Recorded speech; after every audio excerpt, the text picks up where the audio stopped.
안녕하세요. 오늘은 말도 많고 탈도 많은 식물성 고기를 만드는 회사에 대해서 알아보도록 하겠습니다. 오늘은 최초로 좋아 보이는 회사가 아니라 안 좋아 보이는 회사에 대해서 알아보는 시간을 갖도록 하겠습니다.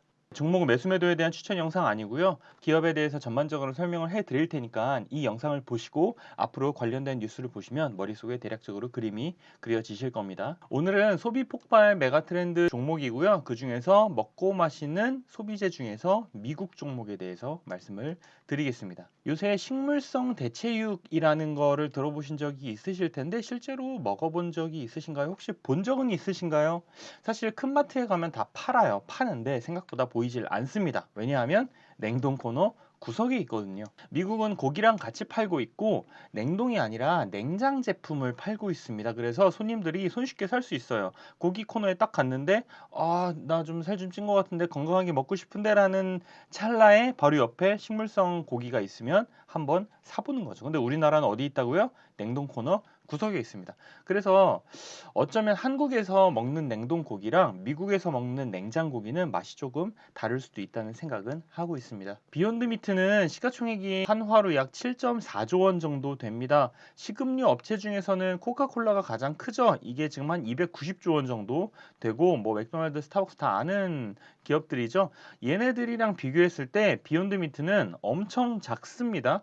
제가 차지 포인트 영상에서도 말씀을 드리기는 했지만 미국은 우리나라 주식시장보다 시가총액이 한 30배 이상 크거든요. 엄청 크다 보니까 미국 시총의 한 30분의 1 정도를 해보세요. 그 정도 하시면 한국에서 어느 정도 규모인지 대충 감이 옵니다. 7.4조를 30으로 나누면 한 2,500억 원 정도 되죠. 그러니까 한 우리나라에서 한 코스닥 중소형주 정도 된다라고 보시면 됩니다.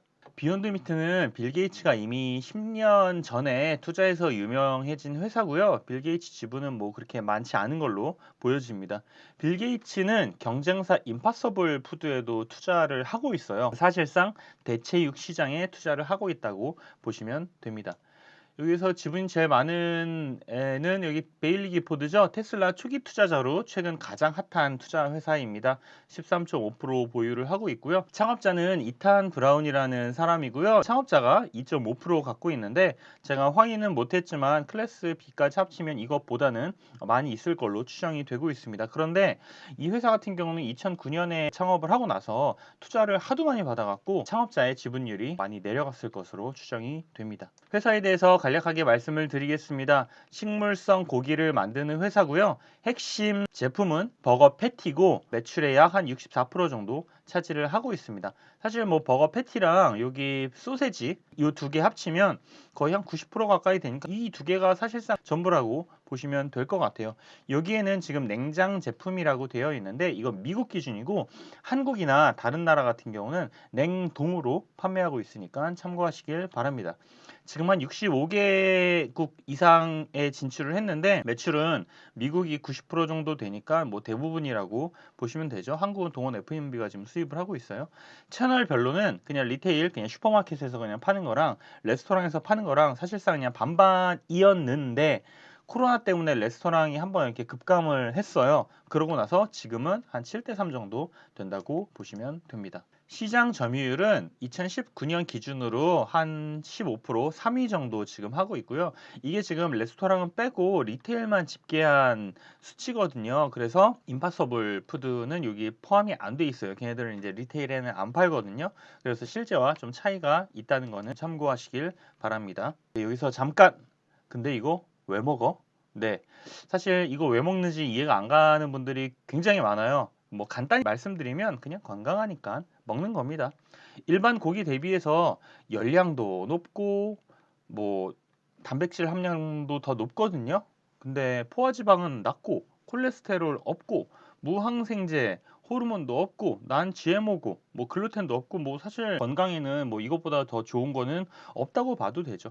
고기를 먹는 느낌이지만 고기를 먹으면서 안 좋았던 것들을 이거 먹으면 다 해결이 됩니다. 그래서 굉장히 각광을 지금 받고 있는 거죠. 두 번째는 뭐 ESG 얘기를 많이 하고 있는데 이거는 뭐 크게 안 와닿으실 거라고 생각을 해요. 일반 사람들 입장에서는 ESG가 되든 말든 고기를 맛있게 먹는 게 되게 중요하잖아요.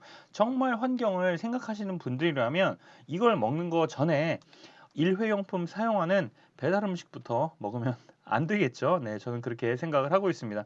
제가 오늘은 특별히 주변에서 비욘드 미트를 먹어본 사람을 상대로 아주 솔직한 인터뷰를 짧게 해 보았습니다. 실제로 먹어보니 어떤가요? 질겅질겅한 느낌에 맛이 없고 굉장히 인위적인 느낌이었어요. 산업 현황에 대해서 말씀을 드리겠습니다. 이 자료는 크레딧 스위스에서 전망한 자료고요. 사실 동물성 고기 시장은 시장 성장이 1% 정도 되거나 아니면 거의 성장을 안 하거나 그 정도 수준이기 때문에 현재 시장이 2030년이랑 큰 차이가 없다고 봤습니다. 여기서 중요한 건 전체 시장에서 식물성 고기가 얼마나 파고드느냐, 이게 그냥 가장 중요해요. 여기 동물성 고기 시장을 브레이크다운을 좀 해놨는데, 여기 뭐 햄버거 패티, 핫도그 소세지, 베이컨, 냉동 빵가루 입힌 닭고기, 아침용 소세지, 그리고 이제 여기서부터 생고기죠. 이렇게 지금 돼 있는데, 여기에서 가공할 수 있는 제품은 아침용 소세지까지잖아요. 요거 같은 경우는 식물성 고기 침투율이 그래도 좀 높습니다. 한 15% 정도 된다고 그냥 보시면 될 것 같아요. 그런데 닭고기, 돼지고기, 소고기 이런 생고기는 10년 뒤에도 침투율이 4%밖에 안 돼요. 생각 한번 해보세요. 소고기에 마블링이나 뭐 근육 조직까지 식물성 단백질로 만드는 게 힘들다고 보고 있는 거죠. 그래서 10년 뒤 식물성 식품의 시장 점유율은 전체적으로 봤을 때 한 7.3%밖에 안 된다고 보고, 시장 규모는 160억 달러 정도니까 우리나라 돈으로 한 18조 원 정도 되는 거죠. 생각보다 그렇게 크지가 않습니다. 그런 말들을 합니다. 우유는 식물성 우유 시장 침투율이 거의 한 20% 가까이 되는데, 식물성 고기도 그렇게 되는 거 아니야? 이거 한 20% 잡아야 되는 거 아니야? 너 너무 보수적으로 잡은 거 아니야? 7.3% 너무 낮아. 이렇게 얘기를 하는 사람도 있는데, 우유는 고기랑 차원이 달라요. 제가 그림에서 보여드리는 거 보시면 이 왼쪽에 있는 거, 이게 이제 아몬드 우유고, 오른쪽에 있는 게 귀리 우유입니다. 귀리 우유는 오틀리에서 만든 건데, 요 오프라 윈프리 래퍼, 제이지, 그리고 스타벅스 창업자, 이런 사람들이 초기에 투자해서 유명해진 업체입니다. 최근에 상장도 했죠. 이런 것들은 약간 어떤 느낌이냐면 건강한 바나나 우유, 건강한 초코 우유, 약간 그런 느낌이에요. 그러니까 일반 우유 안 먹고 이런 우유 먹는데 맛도 더 좋고 근데 건강에 더 좋아요. 그렇게 하면 당연히 이런 우유를 더 많이 소비를 하겠죠? 뭐 당연한 겁니다. 근데 한번 고기를 한번 생각해 보세요. 잘 생각해 보세요. 한우를 지글지글 구워서 입에 쏙 넣었을 때 그 사르르 녹는 그 느낌, 그 느낌을 지금 식물성 고기가 구현을 해내야 됩니다. 엄청 어려운 거예요. 우유랑 차원이 달라요. 그래서 식물성 우유만큼 침투율이 높아지는 게 사실상 굉장히 힘들다고 보고 있습니다. 기술 개발은 거의 퀀텀 점프를 해야 돼요. 그래서 요새 식물성 고기가 아니라 배양육 얘기가 나오는 겁니다. 여기서 잠깐 투. 자, 잘 모르는 분들을 위해서 세 가지 고기의 차이점만 간단히 설명하고 좀 넘어갈게요. 자, 콩고기는 단순히 콩을 갈아서 글루텐으로 굳히는 과정입니다. 근데 이게 안타깝게도 소비자가 원하는 식감 구현은 실패를 했어요. 뷔페 같은 데 가면 콩고기로 만든 좀 있거든요. 또 짜파게티에 들어가는 그 씹히는 고기 있잖아요. 그것도 콩고기입니다. 진짜 고기 아니에요. 자, 두 번째로 대체육 같은 경우는 제가 앞에서 말씀드린 임파서블 푸드나 비욘드 미트 같은 식물성 단백질과 다양한 식물성 원료로 실제에 가까운 식감을 구현했다고 합니다. 실제 식감은 아니고 뭐 저도 먹어봤어요. 먹어봤는데 비슷하게는 만들려고 노력한 게 막 느껴져요. 와, 얘네들 고생은 좀 했구나. 약간 그런 느낌은 듭니다.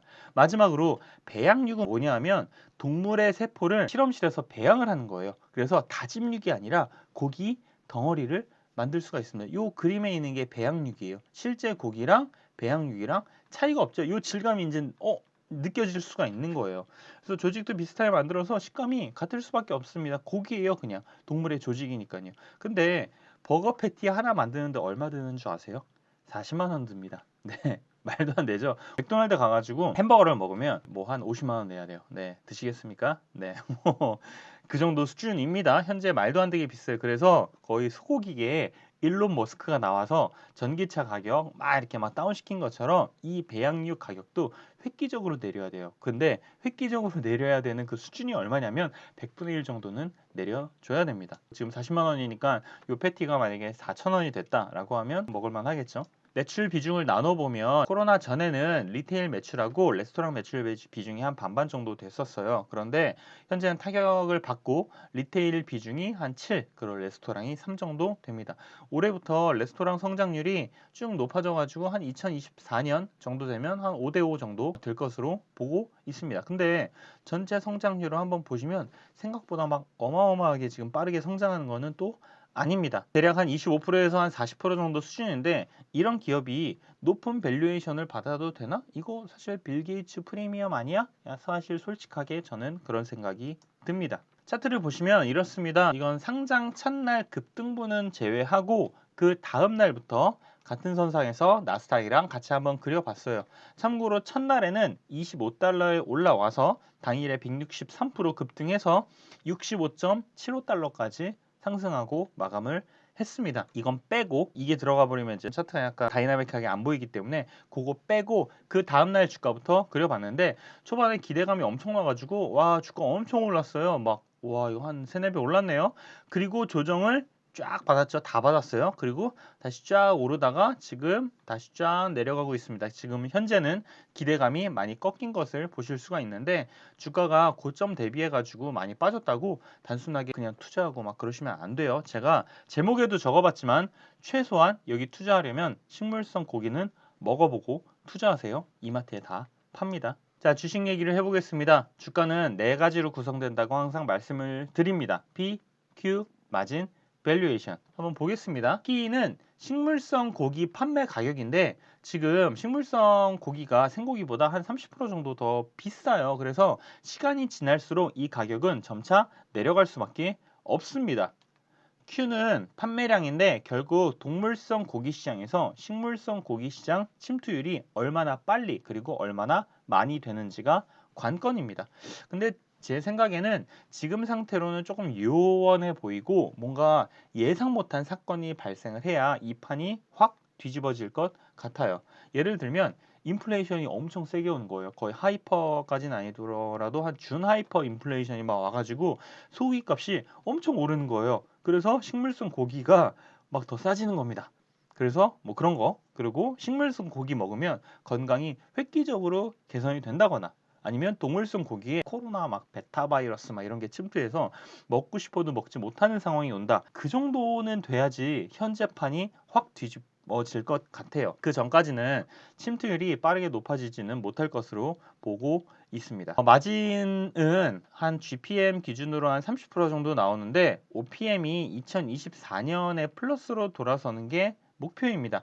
아직 규모의 경제도 안 돼서 영업비용도 다 지금 충당을 못하고 있는 상황이라고 보시면 됩니다. 자, 2023년까지 추정치를 갖고 왔는데 GPM 아까 말씀드렸던 것처럼 한 30% 정도 나오는데 OPM 같은 경우는 지금 마이너스고 MPM 당연히 마이너스고요. 이런 상황인데 2024년부터는 플러스로 돌아서는 게 목표라고 보시면 돼요. 여기에서 저는 매출액 대비해서 영업비용이 한 비중이 한 어느 정도 되는지 요거를 한번 좀 체크를 해 보겠습니다. 전체 영업비용 비중은 꽤 높아요. 한 40%, 뭐 2023년에 34%까지 떨어진다고 하는데 이것보다 지금 더 떨어져야 됩니다. 그래야지 마진도 플러스로 돌아섭니다. 특히 여기 SG&A라고 하는데 이게 판매, 셀링, 그리고 일반 관리비라고 보시면 됩니다. 이게 지금 가장 높아요. 이게 지금 30%잖아요. 딴 것들은 조금 그래도 좀 떨어지는 편인데 요거는 영업 비용에서 가장 큰 비중을 차지하고 있습니다. 이게 대표적으로 이 회사가 지금 규모의 경제가 안 나오고 있다는 것을 보여주고 있어요. 일반 관리비가 이렇게 높으면 그 제품당 n분의 1 해가지고 비용 전가를 지금 못하고 있다는 그런 말이거든요. 그래서 이게 내려가려면 Q가 빠르게 높아져야 돼요. 판매가 엄청 많이 돼야 됩니다. 그렇게 되면 제품당 요 N빵 해가지고 비용을 이렇게 다 부과를 할 수가 있잖아요. 네. 요거 매출액 대비해서 영업비용 비중이 확 낮아질 수가 있는 거예요. 결국 침투율이 높아져야 되는 겁니다. 그게 가장 중요합니다. 그래서 제가 한번 계산을 해 봤습니다. 전체 육류 시장 규모는 뭐 현재랑 비슷하다고 그냥 봤고 현재 미국 식물성 고기 시장 침투율이 한 1% 정도밖에 안 돼요. 그런데 지금 2030년에는 제가 앞에서도 말씀드렸던 것처럼 한 7.3%까지 높아질 거라고 크레딧 스위스에서 전망을 했다고 제가 말씀을 드렸잖아요. 제 전망치는 아닙니다.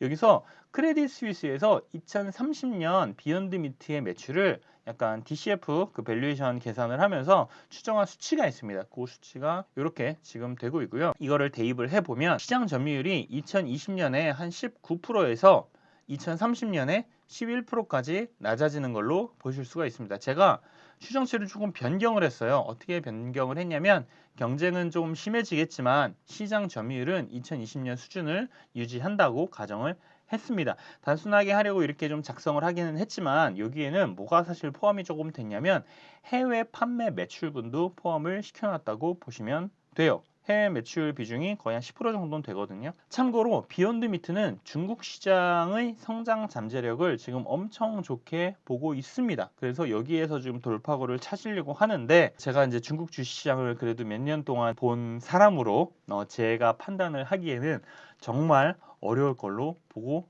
있습니다. 이게 왜냐하면 중국은 하이테크 기술을 사실 잘 못해요. 그런데 뭘 잘하냐면 미들테크 기술이나 먹고 마시는 건 와 잘합니다. 진짜 잘해요. 가짜 고기 만드는 건 뭐 중국 기업이 만약에 마음 먹고 만약에 달려든다. 뭐 화웨이, 뭐 알리바바, 야 내가 한번 해볼게 라고 하잖아요. 저 충분히 만들 수 있을 거라고 생각을 하고 있습니다. 그래서 큰 기대는 안 하시는 게 좋아요. 어쨌든 시장 점유율을 잃지 않는 게 가장 중요하죠. 이렇게 좀 가정을 하고 2030년에 매출이 나오고 여기 좀 바뀌었죠. 크레디트 스위스는 굉장히 보수적으로 잡았는데 저는 한 요 정도까지 잡았습니다. 그리고 2030년 에비타 마진을 한 20% 정도 지금 잡았는데 경영진들이 보는 에비타 마진이 대략 한 15에서 한 20% 정도 된다고 얘기를 했습니다. 그렇게 해가지고 요 정도 조금 잡아놨습니다.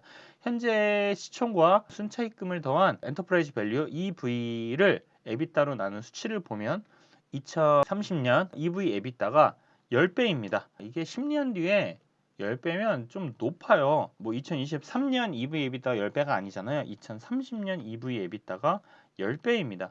그렇다고 막 이 회사 매출 성장률이 막 200%, 300%씩 지금 성장하는 것도 아니잖아요. 그래서 현재 수준에서 획기적인 돌파구가 없으면 사실 주가가 본격적으로 반등하기가 어렵다고 저는 보고 있습니다. 제가 EV 에비타만 이렇게 막 말씀드렸는데 모르실 수도 있는데 제가 차지 포인트에 말씀을 좀 드렸거든요. 거기서 좀 보시면 될 것 같고 참고하시길 바랍니다. 자, 마지막으로 밸류에이션은 기대감인데 비욘드 미트의 기대감은 어떤 게 있을지 한번 볼까요? 첫 번째로 인플레이션이 막 세게 와가지고 생고기 가격이 막 급등하는 겁니다. 제가 앞에서도 말씀을 드렸죠. 그래서 식물성 고기가 더 저렴해지는 좀 말도 안 되는 그런 스토리를 제가 생각을 한번 해봤어요. 그런데 이 정도가 되려면 고기값이 지금보다 최소한 거의 한 2배 정도는 높아져야 되는데 쉽지는 않아 보입니다. 두 번째는 지금 식물성 고기 시장이 성장이 빠르지 않다 보니까 지금 배양육하고 식물성 고기를 섞은 하이브리드 고기를 지금 시험을 하고 있습니다. 근데 사실 이게 조금 잘 되면 시장은 조금 커질 수는 있어요. 이거는 그래도 조금 긍정적으로 보고 있습니다. 하지만 함정은 뭐냐 하면 제가 아까 말씀드렸죠. 자, 배양육 고기 패티 얼마다?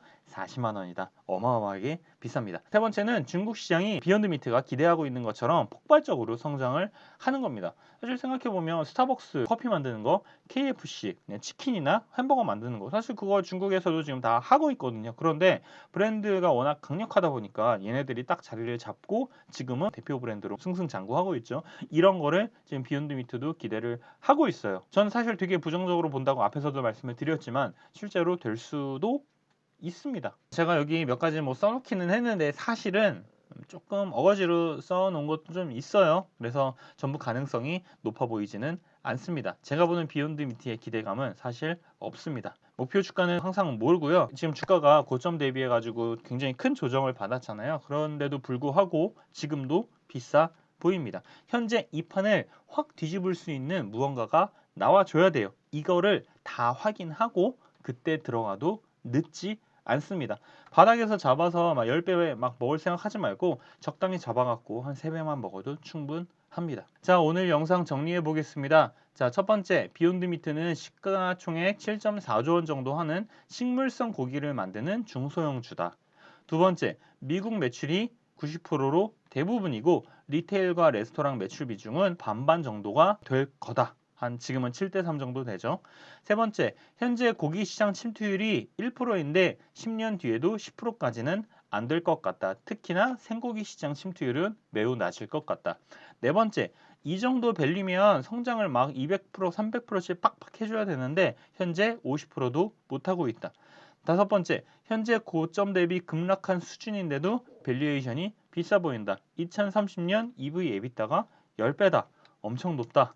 자, 판이 확 바뀔 정도의 이슈가 발생해야지 기업이 본격적으로 반등할 수가 있습니다. 그때 확인하고 들어가도 안 늦습니다. 판이 확 바뀔 정도 되면 시가총액 100조 원 정도는 그래도 좀 보고 들어가는 거거든요. 반등할 때 중간에 잡아도 시가총액 한 20조 원 정도 됐을 때 그때 사실 잡아도 사실 충분하다고 저는 보고 있습니다. 그래도 5배잖아요. 그래서 여러분들한테 말씀을 드리고 싶은 거는 함부로 투자하지 마라. 네, 오늘은 여기까지. 끝.